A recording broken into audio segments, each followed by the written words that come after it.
दोस्तों, मैं हूं आपके साथ में कश्मीर। आप देख रहे हैं इंडिया डेली का डिजिटल प्लेटफॉर्म और हमारी खास पेशकश विश्व।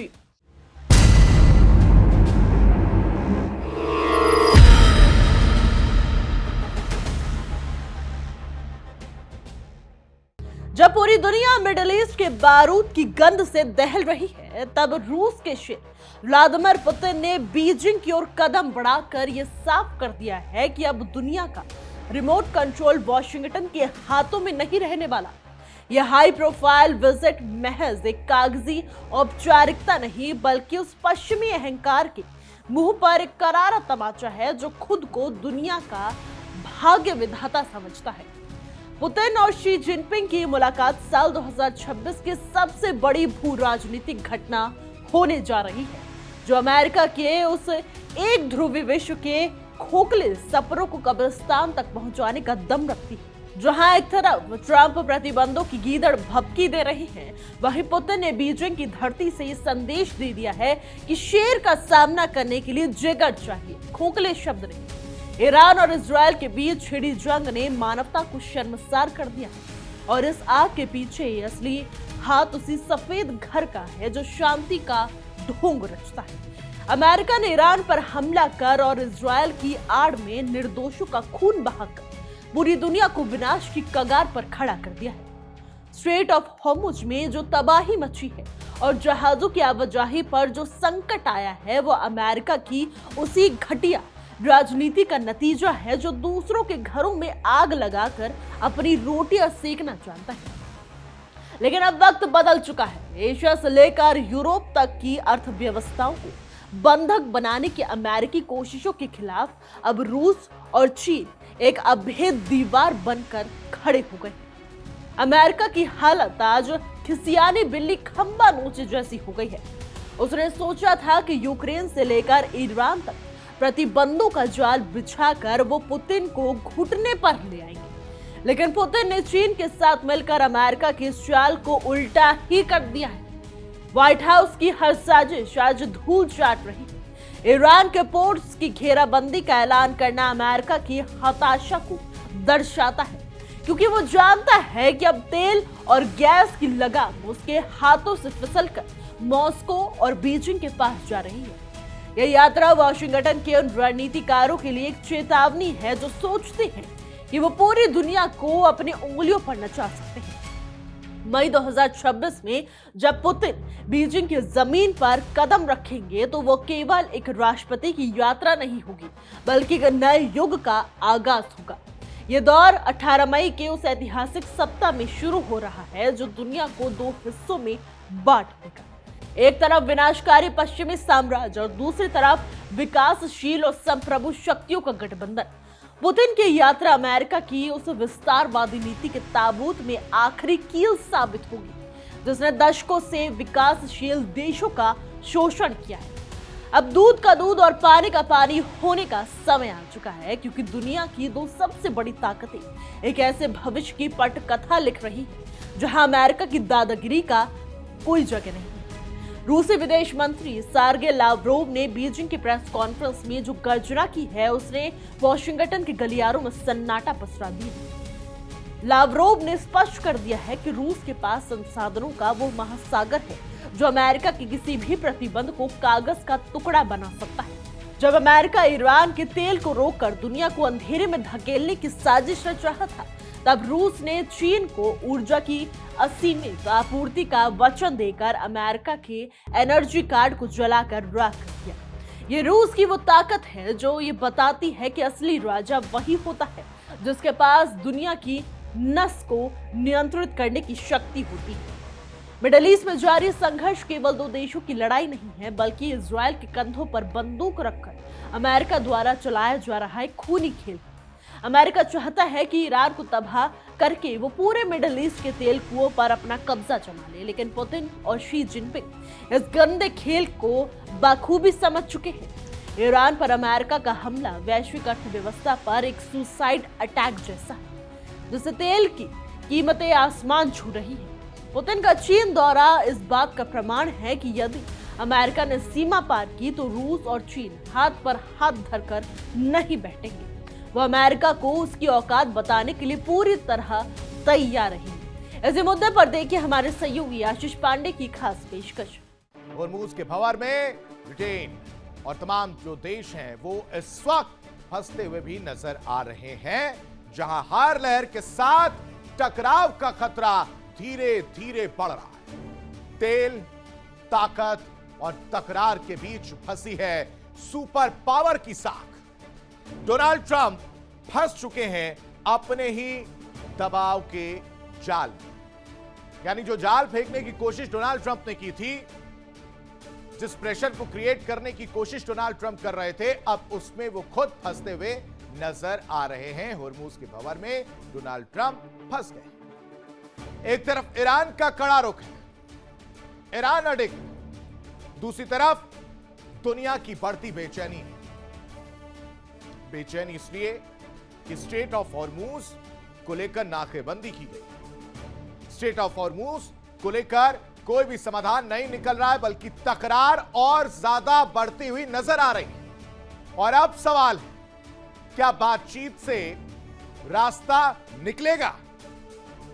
क्योंकि इससे पहले के अगर उदाहरण को देखा जाए, इससे पहले की तस्वीर को अगर देखा जाए दर्शकों, तो वहां पर कुछ भी रास्ता निकलते हुए नजर नहीं आया था। उल्टा और वार जो है तेज कर दिए गए थे इजराइल की तरफ से लेबनान। या जंग की गूंज होगी और ज्यादा तेज।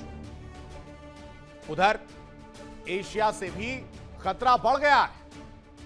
किम जोंग उन की एंट्री और ट्रंप की बेचैनी बढ़ गई। किम जोंग उन का ब्लैक आउट बम जो है वो निकलकर सामने, एक ऐसा हथियार जो बिना धमाके के अंधेरा कर सकता है। क्या ये नई चुनौती, नई परेशानी अमेरिका की रणनीति को पूरी तरह से फेल कर देगी? तो क्या दुनिया खड़ी है एक और बड़े टकराव के मुहाने पर? और क्या टॉक से ही, यानी बातचीत से ही ये जो वार है, और इस वार के जरिए जो वॉर, और वॉर के जरिए जो तस्वीरें देखने को मिल रही है, वो टलती हुई नजर आई? या अब सीधा सीधा सामना होगा?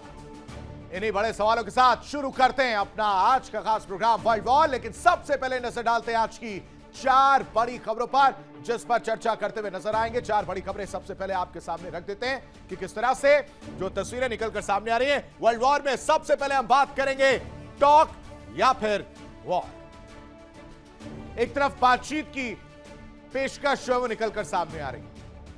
खबरें आ रही हैं कि एक दौर की वार्ता जो विफल हो गई, 21 घंटे की जो वार्ता थी वो खत्म हो गई। लेकिन एक बार फिर से इनिशिएटिव्स दिख रहे हैं, बातचीत का प्रयास जो है वो किया जा रहा है। एजेंडा सेट नहीं है, कहां पहुंचेंगे, कहां बातचीत होगी, इसको लेकर तस्वीर साफ नहीं है, लेकिन बातचीत की बात नजर आ रही। लेकिन दूसरी तरफ हमले, यानी अगर उस बातचीत में कोई भी समाधान नहीं निकलता है, कोई भी बातचीत पर कोई भी अगर अमेरिका की बात मानता हुआ ईरान नजर नहीं आता है, तो तस्वीर बदल जाएगी। वॉर की स्थिति जो है वो और ज्यादा भीषण होती हुई नजर आएगी। इस पर भी विश्लेषण करेंगे, ज्यादा जानकारी देंगे। लेकिन दूसरी वर्ल्ड वॉर ब्रेकिंग खबर आपके सामने रख देते हैं, जिस पर हम चर्चा करेंगे। दूसरी वर्ल्ड वॉर की खबर है वो है होर्मुज का भंवर। स्ट्रेट ऑफ होर्मुज में इस वक्त एक भंवर नजर आ रहा है, और उस भंवर को निहारते हुए डोनाल्ड ट्रंप नजर आ रहे हैं। परेशान है, समझ ही नहीं पा रहे कि इस भंवर का समाधान क्या है। नाकेबंदी की कोशिश या नाकेबंदी का जो स्टेप उठाया गया वो देखने को मिल रहा है। जंगी जहाज तैनात किए गए, युद्धपोत जो है वो तैनात किए गए, लेकिन ब्रिटेन हो या फ्रांस, उन सब ने एक करारा तमाचा मारने का काम किया है। उस भंवर को देखकर अपने आप को दूर रखा है और कहा है कि आप वहां पर रहिए, आप अकेले रहिए, हम अपने तरीके से इसका समाधान करेंगे। इस पर भी विश्लेषण करते हुए नजर आएंगे। लेकिन वर्ल्ड वॉर में तीसरी बड़ी खबर जिस पर चर्चा करेंगे वो भी आपके सामने रख देते हैं, वो है डोनाल्ड ट्रंप फंस गए। उम्मीद, कोशिश, प्रयत्न जो था डोनाल्ड ट्रंप का यही था कि ये जो युद्ध है वो खत्म हो जाएगा। जल्द से जल्द जीतते हुए नजर आए, लेकिन सब कुछ धरा का धरा रह गया। जो उम्मीद थी वो टूटती हुई नजर आई। जो सोचा था वो हुआ ही नहीं। जिनको साथ लेने की बात डोनाल्ड ट्रंप कर रहे थे, ये उम्मीद लगाए बैठे थे कि वो उनके साथ हैं, वो भी उनको अकेला छोड़कर चले गए हैं और कहा है कि ये आपका बनाया हुआ है, अब आप ही से संभालिए, हम अपने तरीके से चीजें सॉल्व करेंगे। इसलिए डोनाल्ड ट्रंप जो है इस वक्त अकेले पड़े हुए नजर आ रहे हैं। आपको याद हो वो तस्वीर भी दिखाई थी जब प्रोटेस्ट जो है उनको लेकर किया जा रहा था। उनकी अपनी पार्टी से विरोध जो है देखने को मिल रहा था। उनके दावे, उनके फैसलों को लेकर तमाम सवाल उठाए जा रहे थे और इसी वजह से कहा जा रहा है कि डोनाल्ड ट्रंप इस वक्त अकेले अपने आप को महसूस करते हुए नजर आ रहे हैं। लेकिन चौथी बड़ी खबर वर्ल्ड वॉर में जो हम आपके सामने रख देते हैं वो है किम का blackout bomb. Kim Jong Un, ये जितने स्टाइलिश आपको इस वक्त नजर आ रहे हैं, ये इतने ही खतरनाक है। एक तरफ अमेरिका ईरान का ये वॉर, दूसरी तरफ किम जोंग उन। इससे पहले एक खबर हमने आपको बताई थी जिसमें यह पेशकश की गई थी मध्यस्थता की बात, लेकिन इन सब के बीच सैन्य परीक्षण किया जा रहा है। चलिए अब आगे बढ़ते हैं। दोस्तों, अमेरिका ने जो ईरान पोर्ट्स को सील करने की धमकी दी है वो आ बैल मुझे मार वाली कहावत को चरितार्थ करती है। हॉर्मुज़ स्ट्रेट पर होने वाली सप्लाई को रोकना मतलब वैश्विक व्यापार की गर्दन काटना है। अमेरिका अपनी जिद में इतना अंधा हो चुका है कि उसे अपने साथ साथ अपने सहयोगियों की बर्बादी भी नजर नहीं आ रही है। लेकिन पुतिन की बीजिंग यात्रा ने साफ कर दिया है कि रूस और चीन के पास ऐसे वैकल्पिक रास्ते और संसाधन मौजूद हैं कि अमेरिकी घेराबंदी को चुटकियों में ध्वस्त कर सकता है। अब अमेरिका की धमकियां किसी डरावनी फिल्म के पटाखे जैसी लगती है। सर्गेई लावरोव ने परोक्ष रूप से अमेरिका को आईना दिखाते हुए कहा है कि कुछ देश संघर्ष की आड़ में अपनी तिजोरियां भरना चाहते हैं। अमेरिका की नीति हमेशा से मुंह में राम बगल में छुरी वाली रही है। वहां एक तरफ मानवाधिकारों का ढोंग करता है और दूसरी तरफ दुनिया की शांत कोनों में बमबारी करवाता है। लावरोव का यह बयान कि रूस और चीन किसी एक देश की सनक पर निर्भर नहीं रहेंगे, ये वॉशिंगटन की वित्तीय वर्चस्व के अंत की घोषणा है। अब दुनिया ने देख लिया है कि असली शांति दूत कौन है और असली आतंक का स्रोत कहां है। बीजिंग में जब शी जिनपिंग ने लावरोव का स्वागत किया तो उनकी आंखों में अमेरिका के लिए एक स्पष्ट चुनौती थी। शी ने जिस गहरी दोस्ती और पारस्परिक हितों की बात की वो इस बात का संकेत है कि चीन अब अमेरिका के दबाव में आने वाला नहीं है। चीन जानता है कि रूस के बिना वो अधूरा है और रूस जानता है कि चीन उसका सबसे मजबूत किला साबित हो सकता है। इन दोनों महाशक्तियों का एक दूसरे पर यह भरोसा अमेरिका के लिए किसी गहरे सदमे से कम नहीं, क्योंकि उसकी पूरी विदेश नीति फूट डालो और राज करो पर आधारित है, जो अब बुरी तरह विफल हो चुकी है। वॉशिंगटन में बैठे लोग सोचते थे कि वो डॉलर को हथियार बनाकर रूस की कमर तोड़ देंगे, लेकिन पुतिन ने दिखा दिया है कि लोहे को लोहा ही काट सकता है। रूस ने न केवल पश्चिमी प्रतिबंधों को झेला है बल्कि अपनी अर्थव्यवस्था को पूर्व की ओर मोड़कर एक नई ताकत हासिल कर ली है।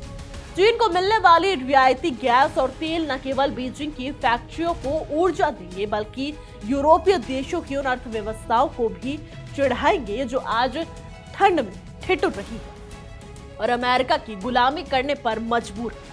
ये पुतिन की वो चाल है जिसने चेकमेट की स्थिति पैदा कर दी है।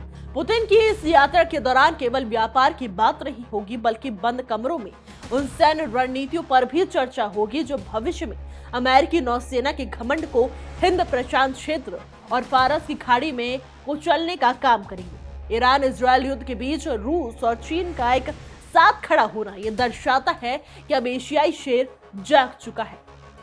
अगर अमेरिका ने ईरान के खिलाफ कोई भी दुस्साहस किया तो उसे रूस की मिसाइलें और चीन की नौसैनिक शक्तियों का वो रूप देखना पड़ेगा जिसकी कल्पना भी पेंटागन ने नहीं की होगी। यूरोप की हालत आज उस नौकर जैसी हो गई है जो अपने मालिक यानी कि अमेरिका की खातिर अपनी ही छत में आग लगा बैठा है। अमेरिका के कहने पर रूस ने दुश्मनी मोल लेकर यूरोप आज ऊर्जा के लिए तरस रहा है। पुतिन की चीन यात्रा यूरोप को ये याद दिलाने के लिए काफी है कि उन्होंने गलत पक्ष का चुनाव किया है। जहां रूस और चीन समृद्ध के एक नए आयाम छू रहे हैं, वहीं यूरोप अमेरिका की पिछलग्गू नीति के कारण अंधेरे भविष्य की ओर बढ़ रहा है। अब यूरोप के पास केवल हाथ मलते रह जाने के अलावा कोई चारा नहीं बचा है। पुतिन और शी की मुलाकात डॉलर की वैश्विक एकाधिकार को खत्म करने की दिशा में सबसे बड़ा प्रहार होगी। रूस और चीन अब अपनी स्थानीय मुद्राओं में व्यापार को बढ़ावा दे रही हैं, जिससे अमेरिकी ट्रेजरी की नींव हिल रही है। अमेरिका जिस डॉलर के दम पर दुनिया को डराता था, वही डॉलर उसके गले की फांस बनता हुआ जा रहा है। पुतिन की यात्रा वित्तीय स्वतंत्रता का वो बिगुल है जो लैटिन अमेरिका से लेकर अफ्रीका तक के उन देशों को प्रेरित करेगी जो अमेरिका वित्तीय आतंकवाद से मुक्ति चाहते हैं। जब पुतिन 18 मई को बीजिंग में उतरेंगे तो वो दुनिया के उन दबे कुचले देशों के प्रतिनिधि के रूप में दिखेंगे जो अमेरिकी दादागिरी से तंग आ चुके हैं।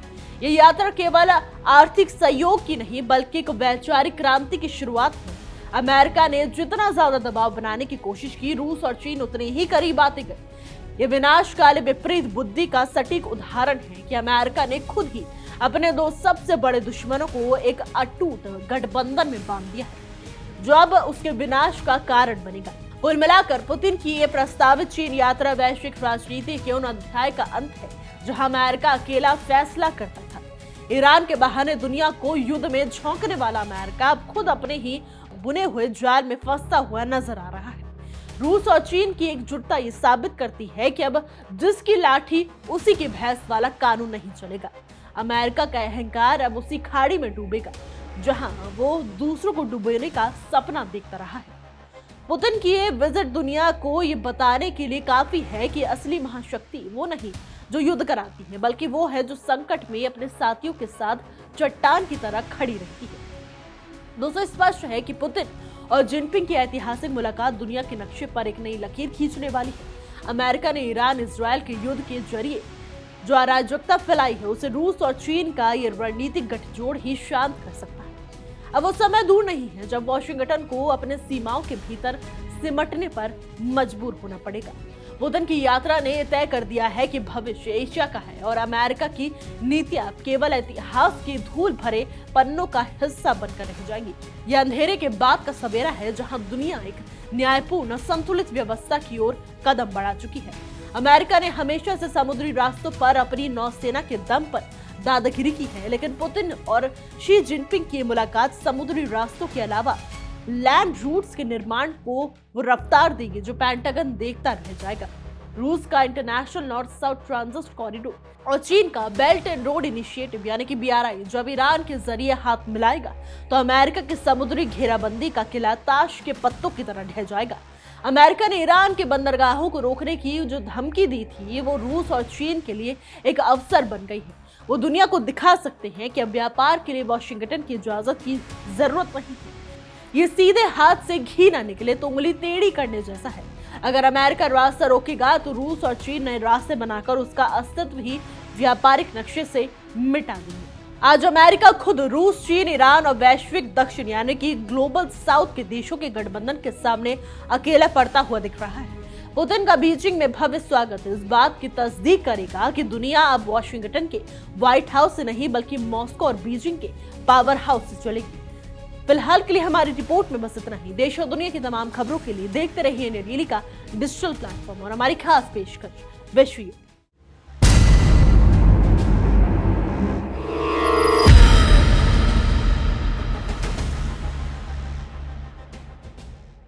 देखिए इंडिया डेली 24/7 अब आपके स्मार्ट टीवी पर। इंडिया डेली मौजूद है सभी डिजिटल प्लेटफॉर्म पर लाइव और लगातार। इंडिया डेली 24/7 हर दिन राष्ट्र को समर्पित।